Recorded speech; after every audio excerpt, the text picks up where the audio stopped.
आंनि खन्थाइ आवरायनो लानाय आयदाया जाबाय नों बबेयाव दं आं मिथियामोन। आं खोनायोल'मोन दोंसे सल' बायदि आफानि फोरमायनायाव। नों थाग्रा जायगानि महरालायनो जोबोद समायना, सोरगिदिं बिफां लाइफांजों बुंफबनाय अरनबारि। बायदि रोखोमनि जिब जुनार, दाउसिन दाउला, साहा भुटान हाजो, खोलाहा फैलाव हायेन, बेनि गेजेरजोंनो भुटाननिफ्राय जागायनानै खोला बुरलुंबुथुर दैमासिम बर'फोरनि सुखु दुखुनि रादाब दैथिंलांग्रा लिं लिं दोंसे सोरमांगा दैसा। इस, रोमै रोमै मोनलायथारो नोंनि बै थावनिखौ आं खोनासंनानै। आं थांफानो लुबैयोमोन आरो आफाखौ बुङोमोन, नाथाय आंहालायनो उन्दैद्राय, देनां गेदेर जाबालायनो आं थांनो हागोन। आंखौ आफाया बुरखाय बुरखाय गालाङोमोन। दायो आं देरबाय आरो मोनदांनो हाबाय, आंनि मोनफ्रोमबो हाङावनो नोंनि सुदेम बारा बारगासिनो दं। आंनि गासैबो देहा सोलेरावनो नोंनि रुइदोब आसिनि बिलिरनाय दं। आंनि दोंफ्रोमबो रोदाफोरावनो नोंनि गोदै अननायनि बिदैया बोहैगासिनो दं।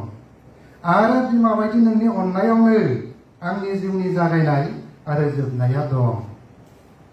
मानोना नोंनि अननायावनो आंनि आफाया साफ्रोमबो नखरारि सुबुंफोरखौ फेदेरनो फोलावनो आरो फोरोंनो हाबोदोंमोन। बेनिखायनोथ' आं जुरिदोंमोन नोंखौ लोगो हमनो थांनाय 2021 मायथाइनि 20 जुन अक्ट'खालि हल्थुगावनिफ्राय जागायनानै बिसमुरि, आलांगि बाजार, जाहारबारि आरो खालासि फरेस्ट अफिसनिफ्राय सिद्दा साहा सोरमांगा दैसानि सेर सेर लालबिथि हाजो गावख्लाबनायाव जेराव नों बेयावनो दंमोन। थारैनो आं खोनानाय सल' बायदि आफानि बाथ्राया सैथोमार। बेसेबांबा सुदेम, गोजोन, निरिबिलि नोंनि बे सोरगोपुरि बायदि थावनिया, जेराव आं सौहैनानै मावरिया गथ'आ आंगो बिमा बिफाखौ मोनफिनना गोजोननाय मोननाय बायदि आंबो मोनदोंमोन। आरो आंनि गोरबोआ गोजोनग्लायनानै मेगनाव थरथिं थरथिं खुसिनि मोदै बोहैदोंमोन।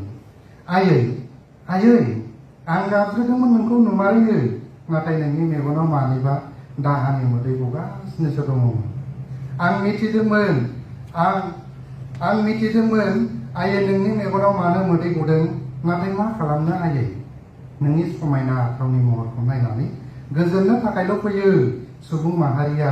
नोंनि अननायनि गोदै बिदैखौ लोंनो रावबो फैलिया। बेनोथ' जों सुबुं माहारिनि गेदेर गोरोन्थि, जायखौ रावबो मिथिस'आ।